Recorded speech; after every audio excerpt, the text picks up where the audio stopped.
Super. So we are back and we have Hexeosis joining us. Hello, how are you doing? Morning or good evening for you, huh? Yeah, good evening for you and good morning, afternoon for Yeah, you, right? here. Yeah. Thank you so much for being here. It's great to have you. And I'm very looking forward to this chat.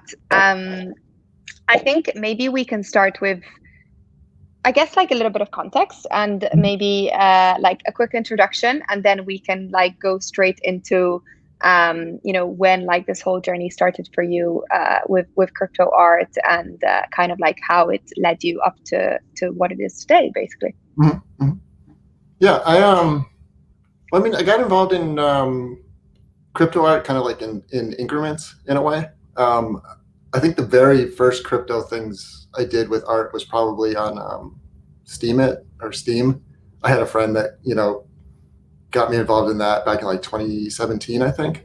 And it was it was trying to be like a social, if you're not familiar with the idea, I think Cent tried to recreate a similar idea on Ether network, where it's more like a social media kind of a thing. So Yeah. you're not tokenizing or making NFTs. You would upload an artwork, and then, if someone likes it, you get, a couple of cents. And that was kind of fun. I stuck with it for a couple of months, but it felt like, at the end of the day, it wasn't really worth it to get $10 to go through all that effort. Like it was a lot of work to post something, and it just felt like it was better just to stick with social media. Because like the background of Hexeosis as it started as like a social media art project on Tumblr back in like 2013. So I had already been, kind of creating digital artworks and posting them on the internet. And I just kind of vaguely became aware of these crypto art things through, other people that I followed. And I started seeing people post about crypto voxels and super rare a lot in probably like 2019, maybe like early, probably about 2 years ago now. A couple artists that I had known for years had suddenly started posting, and it was really weird to me at first. Crypto voxels looked absolutely terrible in Yeah. early days. It's these weird like black and white blocks, but then all the text on their post, they were so excited. I was like, why are these guys so enthusiastic about black and white blocks? I don't like. It took me about 6 months of seeing people, repeatedly post how excited they were about crypto voxels. I'm like, okay, I have to figure this out. Like, and then once I did get into it, it was really fun. So I think it was kind of like over the, late 2019 is when I found super rare, and it was really early days then too. People were selling things for maybe $20, or, if someone made $100 sale, that was like a record. That was a big deal. And I remember thinking, it's like, yeah, that is a big deal actually, because I've been putting GIFs on Tumblr for free for 10 years. It's like I would take $5 a GIF, at this point. So I started thinking, it's like, well, maybe I should re-examine this crypto art idea and get more involved. And so I sent an application to Super Rare in like December of 2019. And I've been, I guess since then, this is like the first time I've taken a break, maybe this past month or so. Like I've been kind of continuously working and tokenizing since then. It's been fun. And what did you think when you first kind of got into this? Like you were seeing like other artists posting about it. Like what was your first impression? Like were you like, what is this? Or were you like aware of like crypto and like cryptocurrency, so you kind of like came from that kind of side? Or talk a little bit about that. I knew about cryptocurrency. I knew what Bitcoin was since the very beginning. Like I'm a big internet person as well. Like in addition to art and computer art, I also just love everything about internet. And like I feel like I've been on the internet since it was possible to be on the internet. Like in the old days of just text messages, or like you ping your friend directly to their IP address and it's just type. And so like I've been around since like the web evolved, and video on the web and like all these advancements. And so to me, like cryptocurrency was just like another advancement of like internet and computer. Like it felt like the same group of people kind of like moving and advancing. So I didn't get heavily involved into like Bitcoin, but like I did mine, Dogecoins when that came out. Like I got into like some of the funnier like meme crypto things, and like I made an animated Dogecoin GIF that spun around. Like I got into some of the fun stuff, but I didn't get hardcore into it until later. But so like when I heard about Super Rare, it's like it kind of like, luckily I had written enough pieces. Yeah, it's like I didn't know what much about Ethereum, but I knew about Bitcoin. I knew about blockchain. Like I knew what blockchain. Like I knew the fundamentals behind it, but I didn't know what an NFT was. So I had to like, it was like I knew 50% of it, and the other 50% I felt like I was catching up for a couple months there. And you mentioned that obviously like your practice, like what you do, like you've been doing this for years. So was it like almost very natural for you to kind of like keep creating and like tokenizing work simply like on the blockchain? Yeah. And yeah, like maybe talk a little bit about like your, like I'd love to know more about your like creative practice. Like the stuff that you do is so like I'm just looking, I have your Super Rare profile up. I'll share my screen, but I'd love to like dig a bit deeper into actually like your artwork and like what you do. Cool. Yeah, thanks. Yeah, no, it's I've been doing Hexeosis like full time now since 2013, so about 8 years maybe. I used to be a creative director at a motion graphics studio, like full time, probably for like 12 or 13 years. Prior to that, we did advertising mostly, and like television show openings and movie titles, and like I've worked on all kinds of stuff that people have probably seen, but I don't claim it anymore. Like I work under the name Hexeosis for the past 8 years. It's like I left that behind in some ways. So for me, oh, go ahead. What are you gonna say? Why Hexeosis? Like, what is the meaning behind it? Oh, it's a combination of two words. It's a combination of hexagon and apotheosis. So it's, what's funny is like I wanted to, because I worked in advertising for so long that like I have like a really strong understanding of branding and marketing, and like I used to direct TV commercials for large corporations and brands, and it's like your name is super important, and the icon, your logo is super important, your color scheme. Like I knew all that stuff when I started, and I brainstormed names like for a week. Like I have like sheets with like tons of names. And then I searched the internet because I wanted something that no one had ever used before. So like if you Google, Hexeosis, it's just going to go to me, because I could have called myself like Polygon Master or something. But then, if you Google Polygon Master, you're going to get, that's going to match 1,000 different things, right? Like, so it was tricky. So it's kind of like a game of like, can I come up with something that's meaningful and interesting and also unique? It hasn't been used before. I came up, it is a combination, apotheosis is the idea, like in art, you're trying to elevate a subject matter to like a high status is basically what apotheosis means in art. And so I was, it's probably pretentious to say I'm elevating hexagon to this high status, but that's kind of those are the thoughts in my head when I was coming up with the name. I don't, it pretty much seems so from the art. Yeah. That's awesome. So I actually did Google you, and you are the only thing that comes up if you go on Google. So mission accomplished on that, even almost 10 years from when you created it. That's awesome. I have noticed a couple of people use the Hexeosis username on some platforms. There have been a couple of times when someone had already taken my name, like they had copied it, like after the fact. But for the most part, I think I have most of them. Yeah. So. I'd love to know more about how you go about like creating what you do, and what is the process behind it. Like where does it start, and how does it end up being what we're seeing on the screen now, which is incredible. Oh yeah, thanks. It's kind of like I say, because I have a background in like I've been doing computer animation my whole life. Like I started in the 70s when if you wanted to do animation or art on a computer, you had to know code. There was no drawing or animation programs. And so throughout the years, I've kind of taken that mentality with me, but I do use like animation software now. I know a lot of people think I'm using coding but I'm using a combination of After Effects and Cinema 4D. So most of these are actually in 3D, like in Cinema 4D. I just render it in such a way that they look flat. Like a lot of what I'm trying to do is create, it's not so much like an optical illusion, but like I'm trying to make something where you can't tell what it is. Like you can't tell if it's 3D or 2D, or, sometimes a shape will be coming towards you and you think it's something, but then if you look at it again, it flattens out and it turns into a different shape. Like those are the fun moments that I'm trying to create. Like I'm trying to make it so you can't necessarily tell what's happening. And so the way I do that is, technically speaking, it's the compositions are set up in Cinema 4D. I use the MoGraph tools in Cinema 4D that are built into it a lot. So they have like built-in ability to take like one 3D object and you can clone it in a circle or a geometric pattern.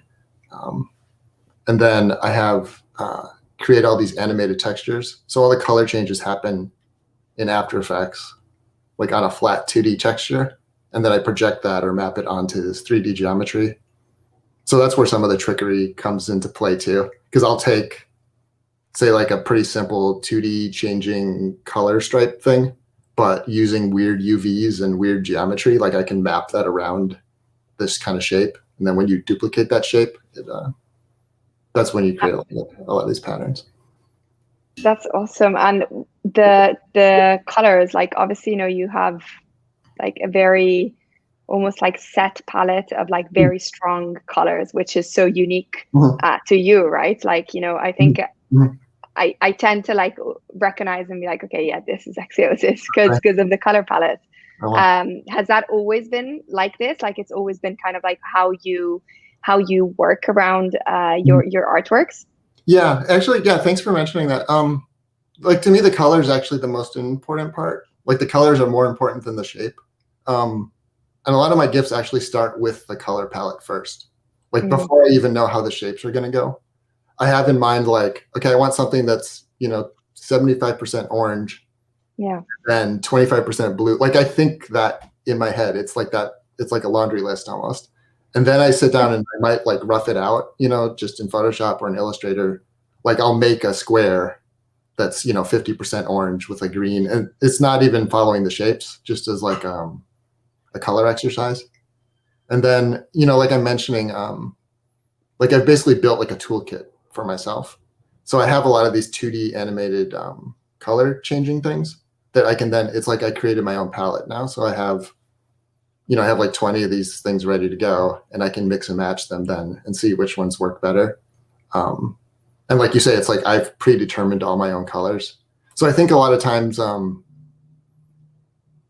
I always go the extra 10 miles, I guess is what I'm saying. So like I might be using After Effects. Like you can go into After Effects, and if you want to change the color of something, you can do it really easy by setting like 2 keyframes where you just rotate through all the hues. But After Effects is a computer, and it's just going to pick random colors. Like if you're animating from green to blue in After Effects, it's going to pick the in-between ones for you, which is great for most of if you're trying to save time. But that's not how I do it. Like I actually go in and tell it each hue that it's dropping on and each place. Like I set all, like it's a lot of actual tedious work to go through and animate it so that like I'm not just animating color wheels or just shifting the hue. Like each hue is actually selected. Like I don't just try to change a pink into like a purple. And like part of that is because of how color is represented in a computer. Like there's really specific ways that computers make yellow, and the specific way it makes purple, and it's different. So it's like you have to kind of know. I don't know. I get pretty deep into the color part of it, where it's like, certain color combinations you just can't do on a computer, so I don't even try. And I feel like over the years I've internalized a lot of that, where it's like I have a pretty good instinct of like what a computer can handle color-wise and what it can't do. And then I'm working within the limitations, but maybe it's not that obvious because I know where they are, so I can like push on the boundaries. That's super interesting. The part of the color, like, so is it like you've almost like created these colors like within your practice, and so you've set them kind of like how you would like exactly to look like, so that they result in the right. Wow, okay, interesting.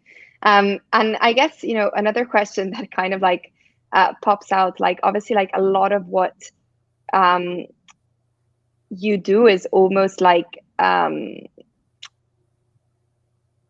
of like your like it's like obviously like has a visual effect, but also like almost like a mental effect. Like you feel like you can't stop looking at it, and but also it kind of makes you dizzy at the same time. Like it's a bit of that weird feeling. Like, is that kind of what you want to like recreate? Is it something that you find yourself when creating? Yeah, that's kind of fun too. Like I definitely have accidentally hypnotized myself while working on things. I mean, especially the one you have up right now, the middle one, the circle one. That's one of my personal all-time favorites. And I definitely like stared at that for like a half an hour myself, where it's that is something I'm doing on purpose too, but it's fun to explore where, if you take, say, like the speed of the animation and slow it down a lot, you can find like the right pulse where it kind of synchronizes with your like brain waves or whatever. Like if you're in a relaxed mental state, there's like a certain wave and speed that feels right.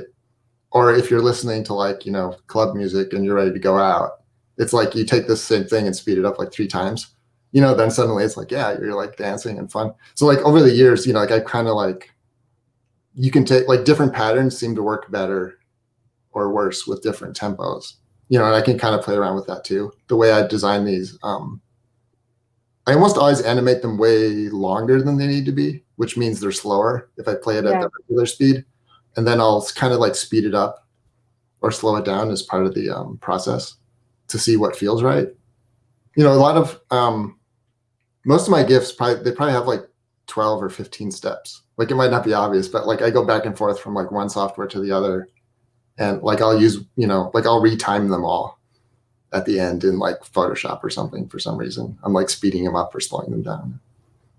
There's a lot of fine tuning. Yeah, there's so many details as well. Like it's, even like looking up at one of your latest pieces, like on Super Rare, I feel like there's so much, like this specifically, like there's so much like going on. It's like it's like a lot of things that are kind of like mixed together and almost like fit like perfectly. So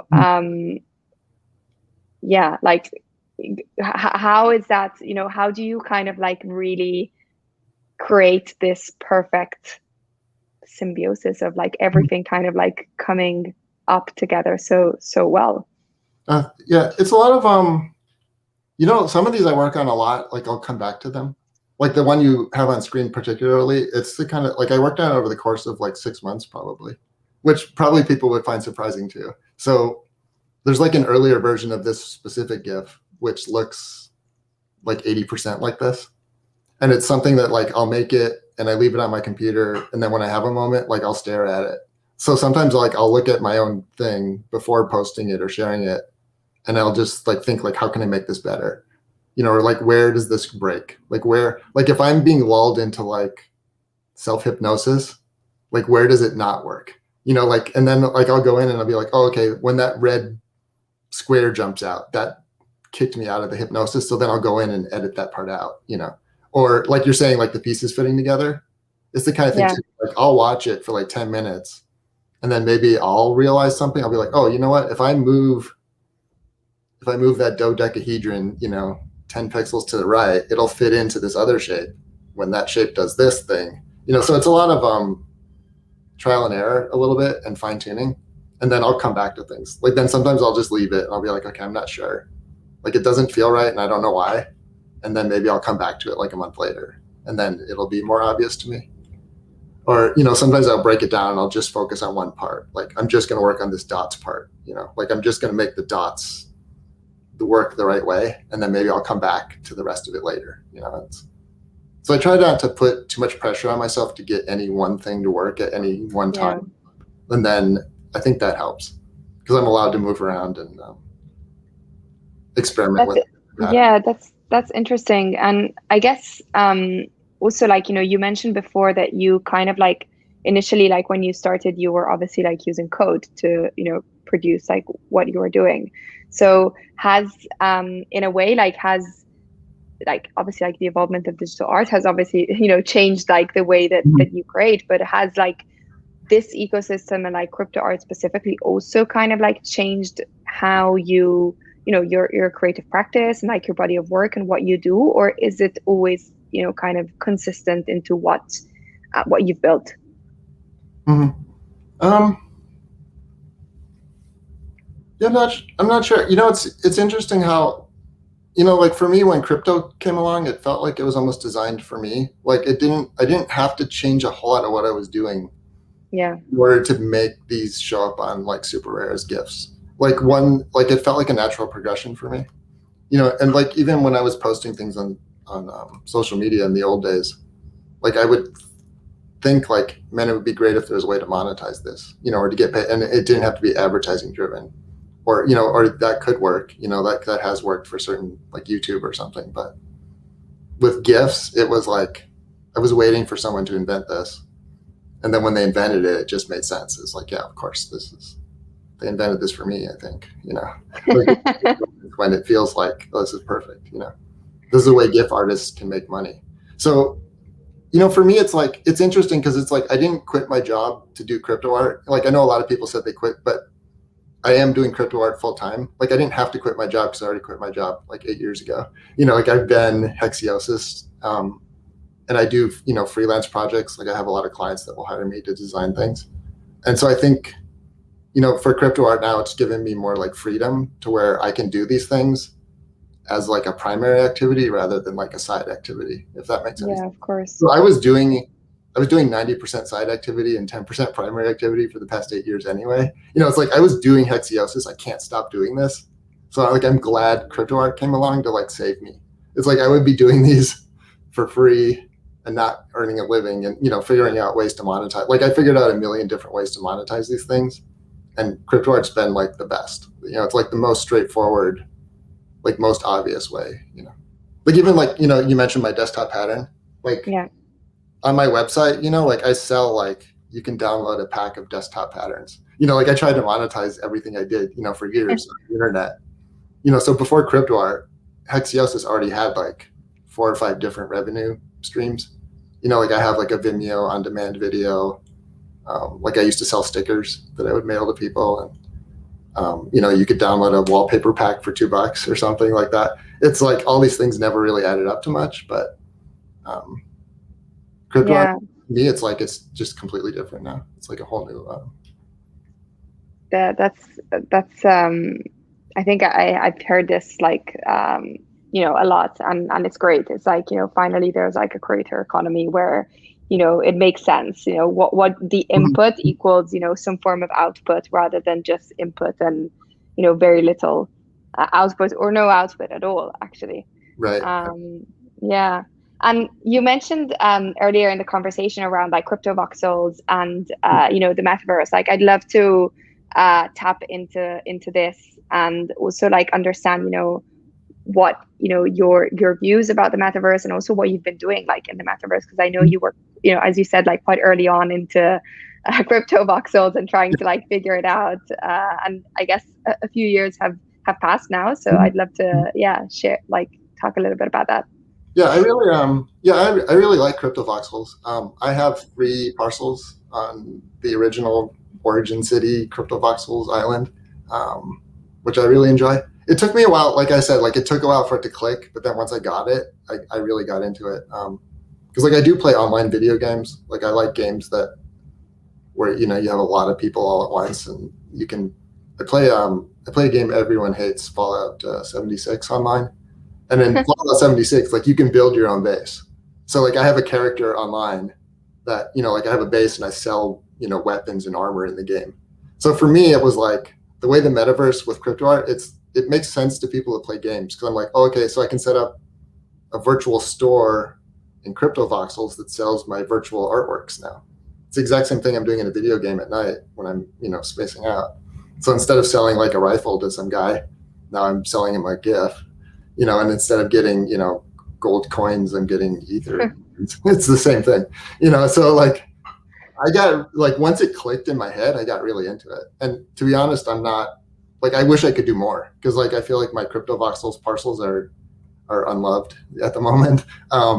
One of them I recently redid in like April for a thing I did. I did like my own solo show. Like I just, remade a parcel and made a gallery and put up like 12 artworks that I had done. And it's like, to me, like that's one of the cool things about the metaverse. Yeah. Like I understand why people like joining things. Like I'm probably one of the least joiny people. Like I feel bad. Like I hope people don't think I hate them or I'm antisocial, but it's like I almost never participate in like Discords or chat. It's just like I'm usually just making work. Like I don't have all this time to hang out. But I do like the metaverse part of it, where it's like, okay, you can make like a 3D building and you can make a cool avatar and you can go there and then you're hanging out, but it's like fun and you're chatting. It's not just like you're just typing text in a box. Like typing text in a box, to me, it's like we've been doing that on the internet now for 30 years. It's like the metaverse feels like so much better. It's like so cool. It's just like you just have avatars and you can communicate so much just by your avatar. Like just what do you look like, Yeah, no, I think I understand. I think it's definitely a very, let's say, crypto art native kind of space. Like it's something that is very unique to this ecosystem. But I do think that there's like a part of like animosity that kind of like stays, and so that is also like, I think very liked about that, the metaverse, that essentially you don't have to really like, you don't even have to speak if you don't want to, like you can just kind of like roam around, which is also nice. But I was also wanting to get your thoughts around like kind of like architecture and like building in the metaverse, because I think that's like such an interesting topic, and also like a form, like a form of creativity as well, that like artists can tap into. What do you think about that? I think it could be better. I mean, I see a lot of potential. The way it is now is great. It's like a great start. But it's like, again, because like I play online video games too, and there's a disparity in like user interface or like ease of interface. Like CryptoVoxels is not easy necessarily to build stuff, and it gets more esoteric the more specialized you want to do. So like I think the basic part of CryptoVoxels, if you're just putting blocks down, that's pretty easy. And then as soon as you want to change the colors, it gets hard. And as soon as you want to like put crypto art up, so I know they're working on that. The team is making improvements all the time. Like those guys, the guys running it are awesome. I mean, they're constantly like fixing it, but it feels like it's like I have a vision in my head of how this could be, and it's not like there's a disparity. Because like, for example, in an online game, like Fortnite or something, like if you're building a fort, you're using like pre-made walls. Like an artist already designed a wall, and an artist already designed like a doorway and a window, and then you just snap the pieces together. It's kind of like Legos. Like I think maybe the future of the metaverse would be something like that, where it's more approachable, that you can have more pre-made things to snap together, and then there's a marketplace to make the pre-made things. So someone like me could come along and say, well, okay, I'm going to make a building kit for someone, and then you could buy the kit from me and you put the pieces together. Like I'm starting to see some of that happen. Like building. Yeah. Like people will sell like a whole building now. Like I've seen that in Decentraland.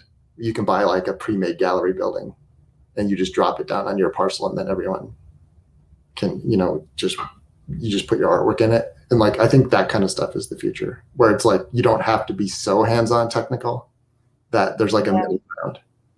So it's like we're not doing everything for you, but you're getting some. You're not at entry level. Like, have you built yourself like in CryptoVoxel? So you've built your Yeah, I did. I have like one main, like I call it the Hexeosis Museum. It's not really a gallery because nothing there's for sale. It's like everything's been bought already, but it's a lot of the probably like the first 20 or 30 things I did on Super are up there. And it's like a 2-story building. Like I designed it kind of. That's amazing. And then the other ones are really minimal. Like I kind of like that you can just do whatever you want, and you can change them all the time. I'm actually having anxiety now about changing the 3 things I have, because it's like, well, what about history? Like if I tear down a building and replace it with a new building, it's like metaverse history of that parcel. It's like, oh, there used to be a museum here and now it's just parking lot. Maybe it's like there has to be some way to almost like store that metaverse kind of like history somewhere, so that it's like, at that point in time, that building was there and this happened, Right. and yeah. We like flip a switch and go back to like, oh, this is how it was in 2015. Yeah, exactly. Of March. Yeah, that'd be cool.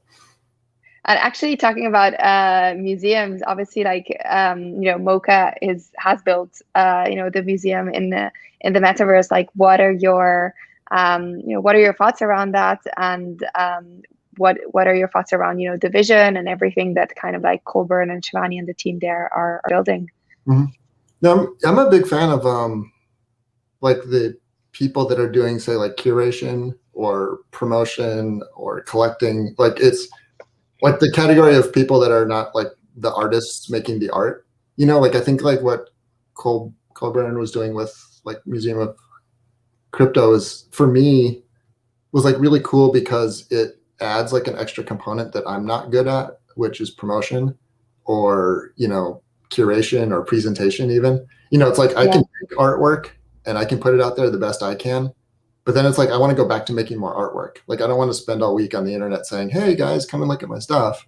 And I think like for me it's like that's one of the best benefits of, say, like what the curators are doing, or people that organize these museums. It's like they're spending their time to say, oh, look at all this great art, and I'm going to put it all together in one place and make it easy for people to see. I know like curation is like a thing that it messes some people up in their head. Like they think, like some people get confused and they think curation is censorship, but curation is essential for humans. Like I just think there's so many people on Earth right now, and there's so many things going on that like if you don't turn to curators, you're spending all your time looking for stuff yourself then. Which is great if you have that kind of time, but it's just so hard. So I think like if you connect with someone that has a similar taste to you, it's like perfect. It's like it's shorthand then. It's like, oh, Museum of Crypto, I know they have good taste. I know they're, if I look at what they're building, if I go to their space and metaverse, it's going to be great, and the artwork's going to be great. And it's like a quicker way to get into things, which I really appreciate. Yeah, absolutely. I think I think I've talked I've touched the topic of curation like quite a few times, and it's almost like a black and white topic. Like either you are okay with it or you absolutely hate the word. Sure. So I tend to use it with care and carefulness, because you never know what the reaction will be. But I definitely agree. I think I'm interested to hear your thoughts on this. Like, I'm sure, when you kind of like started in 2019 and 18, like the space obviously was very, very smaller, like much smaller than it is now. So how do you, what do you see some kind of like, ways that the space can evolve? And also like, how do you see, artists kind of like building on what the current state of the ecosystem is? Mm-hmm. I think, for me, I guess what I'm hoping that it'll continue to evolve to where it becomes more like a normal thing. That it's like NFTs, it's like the same thing as like sending a tweet or something. Like sending tweets now is completely normal, I think, or like posting on Facebook is normal. But like I remember, say, 15 years ago, posting on Facebook was a weird thing. People are like, oh, you're seriously? You're writing on my wall? What does that mean? I wrote on your wall. Let's friend each other. Like it was really clunky and awkward. But then like it goes in like, so I still feel like NFTs are in the clunky and awkward phase.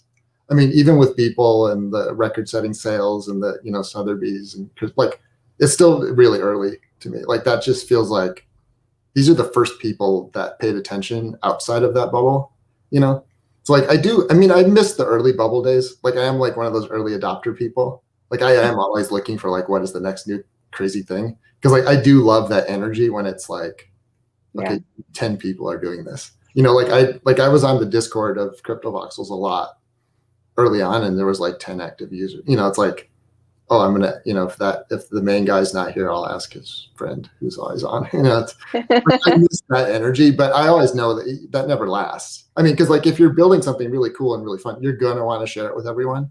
And it's gonna have to grow. And I think that's the hard part for some people, because you have to make things more accessible. At some point, like it's irresponsible in a way to make a really convoluted technical thing that's impossible for people to get into and then promote it and get people excited about it, and then they find out there's 2,000 technical steps that they don't understand. Because like I did try to onboard a lot of my friends, you know, over the past couple of years, and it's various people hit roadblocks at different places. You know, it's like some people are just like, I don't understand what this MetaMask thing, like I don't know what a wallet is. You know, just like a basic level. Like I think a lot of this stuff just needs to be easier. You know, like easier to get into and easier to set up. And I think that'll just happen naturally over time. Like I don't think anyone has to try to force it to happen, but it'll just get used to it. Because like I remember the first time I ever bought something on Amazon, and I told people about it at work, and they're like, why would you do that? You know, why would you put your credit card on the internet?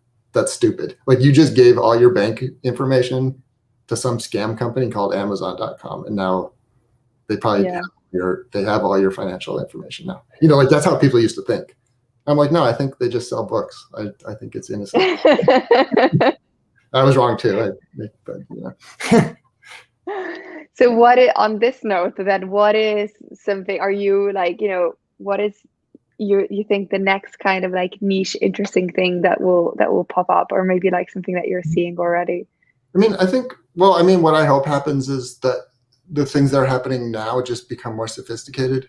Like I like the avatar idea. Like I like the idea that you can have an avatar that's an NFT. I'm not convinced that the best avatar is like a pixelated picture or something. Like I know like people get really into these collectible things, and that's great. Like I like collectibles, you know, I collect things myself. But you know, like if that's going to be your avatar on the internet, maybe there's like a lot more opportunities. You know, like it could be really cool to have like, okay, my avatar is an NFT and that avatar works everywhere. You know, maybe it's like it's a little square when you're on Twitter, and when you're in Fortnite, it's a full 3D body that you can walk around on, and it's a costume. You know, and then you're in CryptoVoxels, and maybe it's a less detailed body, but it looks the same. You know, maybe you're just like a blocky version of it, and then those NFT avatars could be designed by, you know, studios or artists or company. You know, maybe there's an exclusive Kanye avatar that there's only 10 copies of it, and only 10 people in the world have that, or something. Or, you know, there's the Hexeosis avatar edition of 100.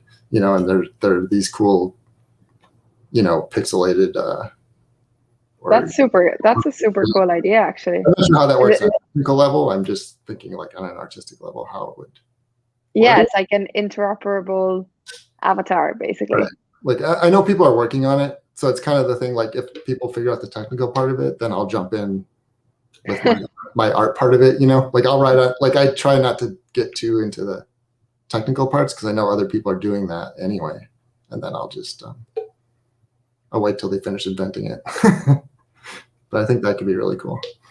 Yeah, that's awesome. Actually, I never thought about it, but it's already. I mean, I know like, you know, collectibles and like avatars are such a big thing, but what it's like the interoperability of them is probably it's cool.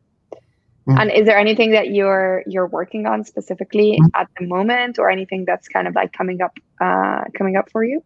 Yeah, you know, it's funny because since I got involved in crypto art, this is like the longest break I've taken, and it's probably causing me a lot of anxiety. I posted or I tokenized a bunch of stuff in April on Super Rare, and that was like some of the biggest sales I've had. And it's, I guess, like for me, like one of the big things that I was hoping would happen with crypto art has come true, where it's given me enough space to like take time to explore ideas that I wouldn't have been able to before. So like for the past couple of months, I've been working on some like really new things, I think, it's different. It's like an evolution of what I'm doing, but also some of it's like a complete departure, like a whole different world now. I'll see how that's received. I don't know if it's going to go over or not, but it's like I've had time now to work on it.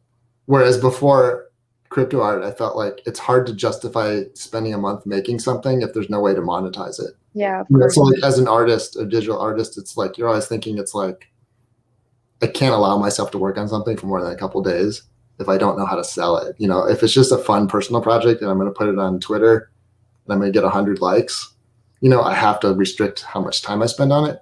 So now I feel like I have a lot of time. Like I've been learning new software and learning I reinvested a lot of the money I made in new computers. I mean, that's what this. I don't know if you can see it down there. That guy, this guy. So I have like a whatever the latest 3090 graphics card, and I'm Nice. crazy 3D stuff that I hope people will like.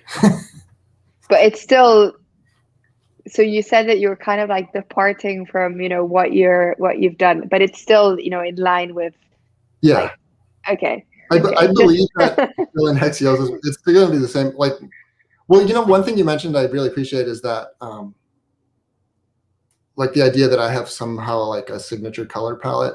Like I'm still going to use my same color palette. So like even though I'm making like 3D stuff now and like different compositions, it's like I'm still using the same colors. And then I still want to have like a heavy geometric influence and everything. Yeah, I think, the color is like something that, I mean, to me, and maybe it's just a personal kind of like, appeal, but I definitely think that it's very recognizable. So yeah, it's Yeah, good to know that it's actually like it's meant to be like that. And I it's, think even though it's a lot of different colors, it's not like you have like one color palette. It's just, I don't know, it's like the composition of the color that is like very, very yeah. recognizable. I tend to do things where it's like, I guess it's like I'm zooming out, like I think of things like in terms of like, even with the colors, I'm thinking sometimes in terms of ratios, where it's like I have 3 saturated colors and 5 desaturated. And that's like my formula. So it's like you feel that, like it's things that you don't necessarily explicitly think about, but you feel it when you look at it. And it's like that registers then as part of your style as well. No, it's good. I did do that on purpose too, as part of like the branding and marketing part of it as well. And also part of like a defensive measure, because so many things on the internet are stolen. It's like, I know like, like the copyright debate, that's another Yeah. fun landmine for crypto art to talk about copyright. And I felt like, well, I've preempted the copyright issue by making things that are so distinctive that you can steal my GIF if you want to and try to tokenize it, and 10 people are going to yell at you and tell you that you stole it from Hexeosis, right? Because it's like so recognizable as my style that you can't steal it from. It's impossible. Like you could take it and say you made it, but no one will believe you. It's like, That's so interesting. The copyright kind of topic is such a completely, I think, first of all, like, such a hot topic, but also like there's not really like a solution as of yet, right? Like you don't really, you yeah, can't really solve it. no, And it's also like a very, a lot of people like don't believe in it, right? Like they believe in just, that's a different, yeah. yeah. Yeah, it's funny. Well, because I think because copyright, it's different in every country. So like each country has its own laws. So then we have people like on one side of the planet arguing with people on the other side about what copyright is. And I was like, well, it's a legal definition. So you guys, you're both right and you're both wrong. And yeah, and then Yeah, of people that course. don't even believe in it, it's like, I feel like copyright's a lot of different things. Like copyright to Disney is a different thing than copyright to Hexeosis. Like theoretically we have access to the same laws, but we really don't, Like I've spoken to copyright lawyers before. Like in order to defend my copyright on something, it would cost like $10,000 to $20,000 in court fees.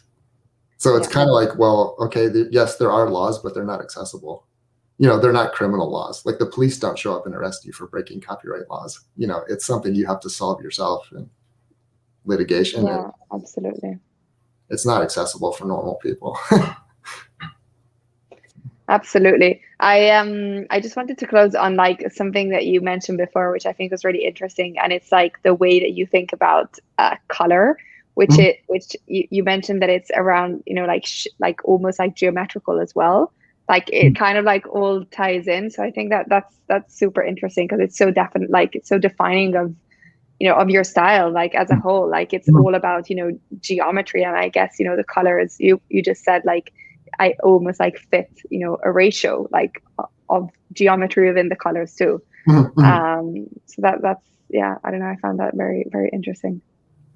Yeah, I try to yeah, a lot of it, it's like it's about like it's like curating the colors in a way or something, like because like I'm not inventing colors, right? Like I didn't make color. Yeah. It's like I'm picking them from like my surroundings. Like when I first started with Hexeosis, like the first probably 100 gifts or so, I restricted all the colors to things that I could get from like nature.